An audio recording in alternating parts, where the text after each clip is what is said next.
What's happening, everybody? We're back at it out here in the shop again today. Today we're going to turn our attention to the mid part of the chassis on the Blazer. I'm going to jack the front end up, get it up in the air on the jack stands, and we're going to start painting from where we stopped just past the firewall to the rear end, get all the bars underneath there.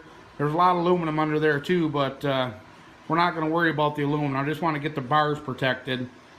So that's what I plan on doing today. But I'm going to take care of this table, get this all taken care of. That way I can get my jack in here, get it up on jack stands, get my cardboard situated. And we're going to be using that severe duty scrubbing pads again. Just run them over the bars and any metal that's under there. And I'm going to brush some of that Tractor Supply Rust-Oleum black semi-gloss tractor paint on it. That stuff works real good. It's heavy duty. So we're in a holding pattern on Jason for right now. So I figure I might as well go ahead and get some other stuff done. So that's what we're going to be doing today. But I'm going to put you guys on the tripod and get that table picked up and get everything set up. And then we'll bring you guys back before we start painting.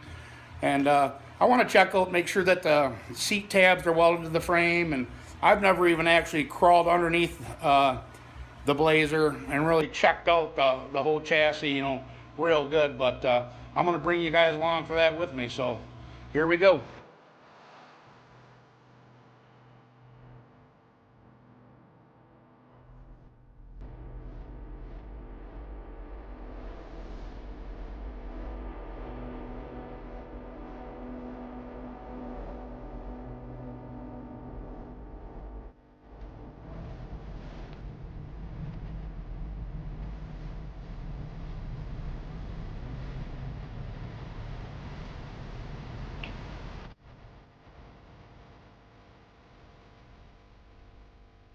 All right, we got her all up in the air, secured on our jack stands, and I just put my car ramps underneath the back just to give me a little bit more room.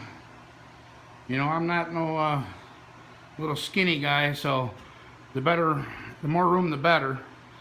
But yeah, I climbed underneath there and looked, and actually a pretty nice setup. It's pretty dark underneath there yet. That light doesn't really do any justice, and trying to hold the light, because like I said, there's a lot of aluminum under there. So, and try and hold the phone to show you what the underneath of the chassis looks like. But I'll insert a picture of when we got it on the hoist, what the chassis looks like here.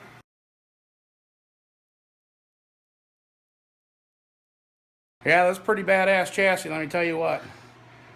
But I'm going to climb back under there and get some scuff pads and just scuff everything up. That way the paint sticks nice, and get them bars. And I think from the rockers to almost the trans tunnel is sheet metal.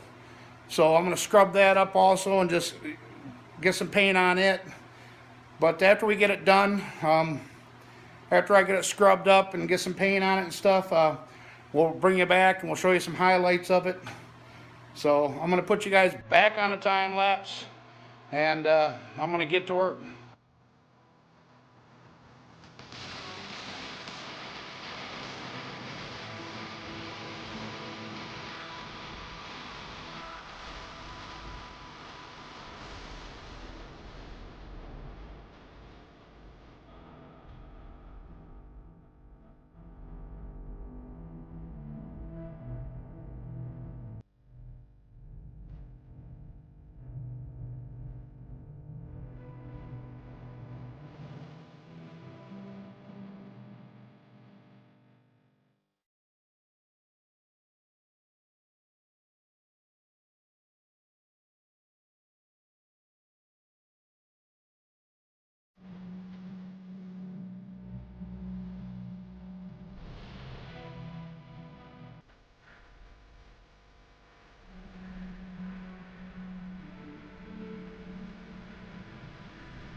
We got her, but let me tell you what, it was a dirty job.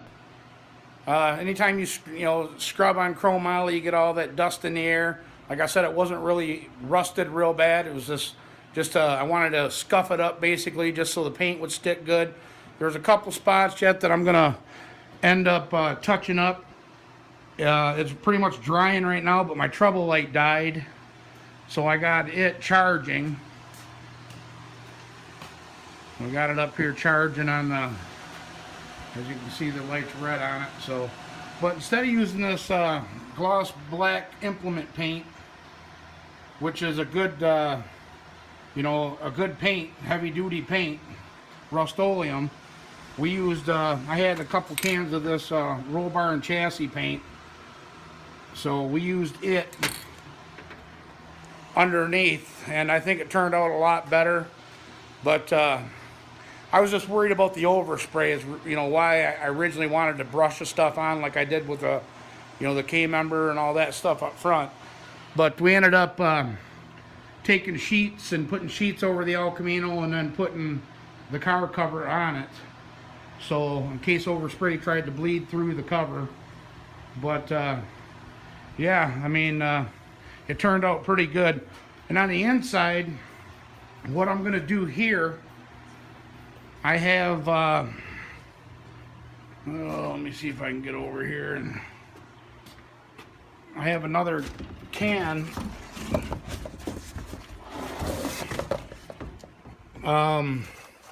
This is actually engine enamel, but as you can see on the bottom it says drivetrain paint, chemical resistant for coating and all that.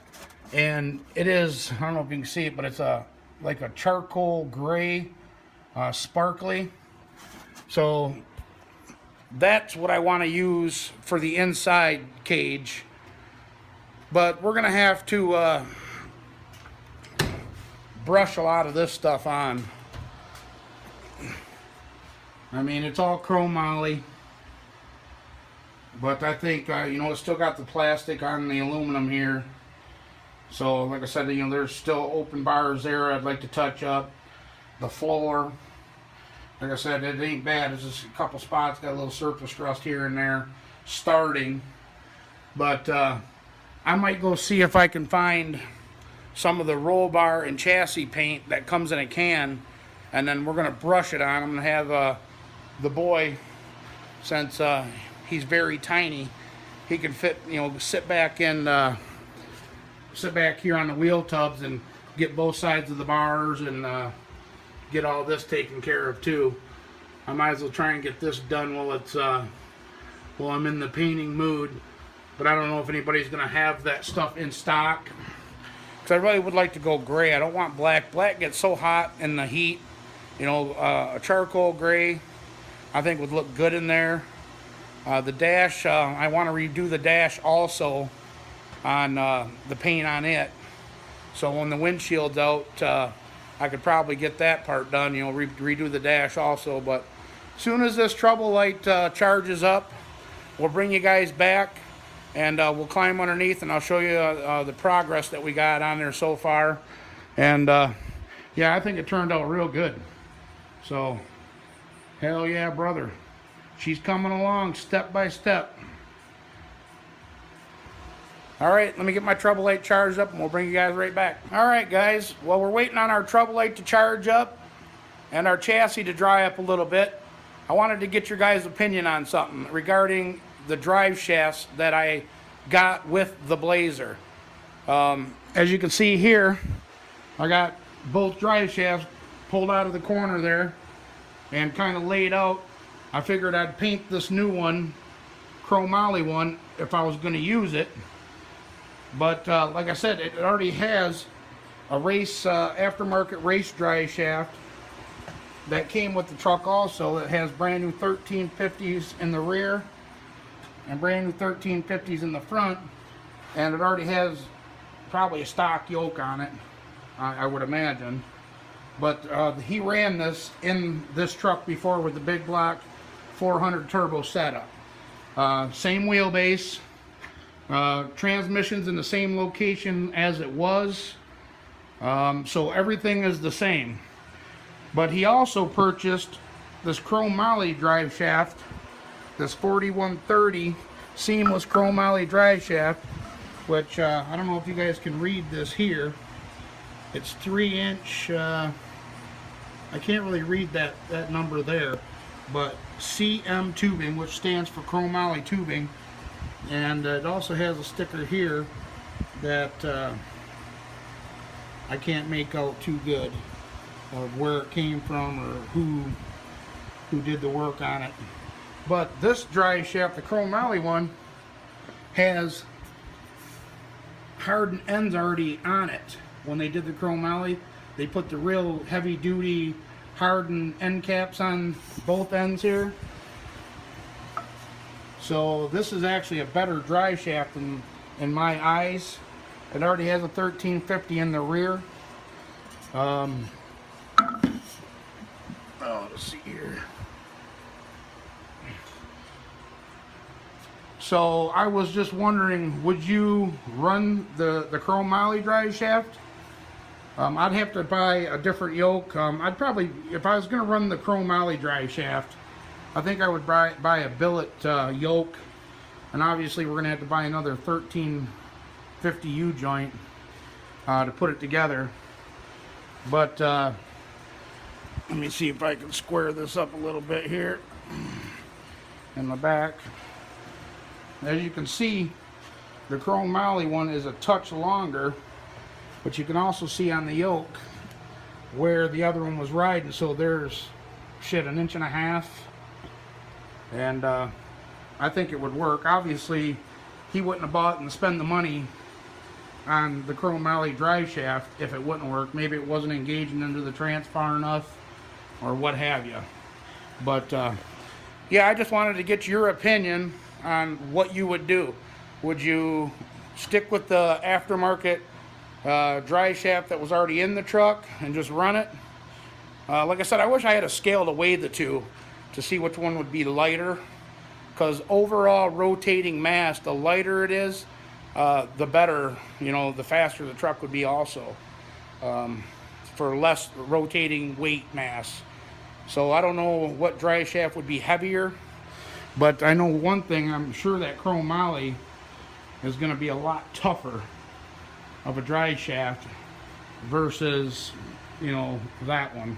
I mean, even though that's aftermarket also, I mean, chromoly is supposed to be the strongest stuff out there. So leave in the comments what you would do, and we would go from there. My opinion, if the funds are right, I would like to use the chromoly, but you know, just leave in the comments what you would do if you were in a situation. And we're waiting on the trouble light to charge, and we're going to climb underneath the truck and check it out. So we'll bring you guys right back. All right, guys, I think the trouble light's going to be charged up enough. It's been charging for about 45 minutes. I want to get in the house and get in the shower. I actually went in there and checked on Thor and checked on the boy, and had a piece of pizza. And the boy's like, "Dang, Dad, you're dirty."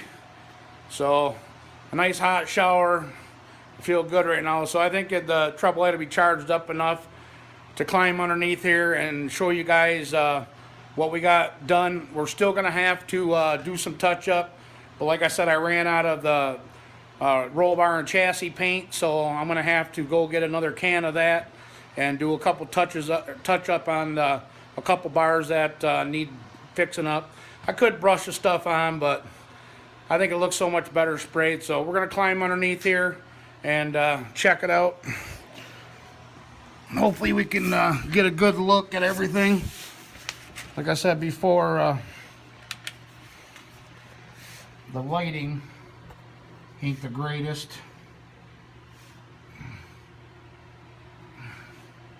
We still got to do the 4-link brackets, the locator bar. We still got to get the top of that X and the chassis there. The cross member bar on the top there, we got to get some more in there. That bar there. But there's the seat brackets that I was worried about. They are square tubing. and they are bolted through that to the seat to the square tubing, and the square tubing is welded straight to the chassis. So that is awesome.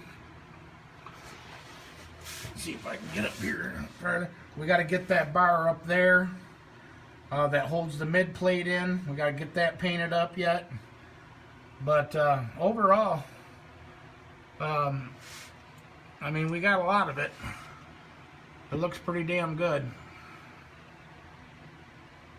This is a hell of a chassis under here. I tell you what, we got a loop here. We got Xing here. Another loop there. I still got to get up in there. That's where the shifter mount is actually. I got to get that bar painted there yet. Like I said, there's some touch-up work on top of that bar coming across. But for the most part, it turned out, you have to see there's spots up there. For the most part, it turned out pretty damn good. I'm happy with it. Like I said, I got to get another can of roll bar and chassis paint and come in here and basically get all the cracks. You know, I'm trying to get it sprayed on top of them bars is what I'm going to do. Spray some inside them tubing so they don't rot or start to rust from the inside out.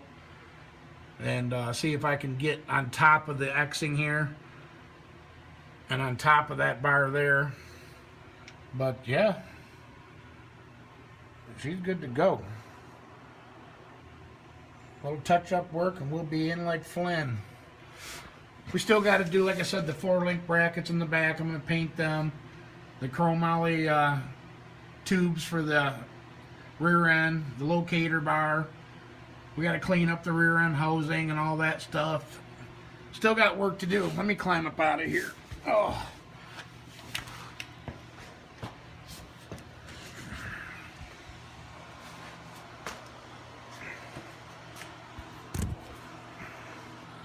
We still got a lot of work to do, but it's getting closer. Every time we come out here and spend a couple hours on it, you know, step by step, it's getting closer. So it definitely needs a bath, I tell you that. Terrence was right, she is pretty dirty. But we're gonna get the front clip put on it here soon. After I get the chassis all finished up, painted, we'll get it on the ground. Not on the casters. We'll get it sitting on the ground. Then I'm going to roll it out the door. And we'll get that front clip put on. And we'll see how it's setting. Which I already know, you know, like I said in the last video, we definitely going to have to get some new coilovers for the back to bring the ride height up the way I want it without jacking up the coil springs all the way. But man, I tell you, the more I work on this truck and the more I get done on it, the more I'm starting to fall back in love with it. Because for a while there, I was pretty fed up with this truck. You know, it didn't seem like it was going fast enough. Every time I'd build up a little bit of money to, you know, try and get parts or something, something would happen. You know, like Thor surgery's coming up. But that's just life, you know. I'm not knocking it, you know. Typical life, it'll get done when it gets done. But after Christmas and after Thor surgery comes and gets done, we are definitely going to start getting the camshaft ordered and our intake ordered.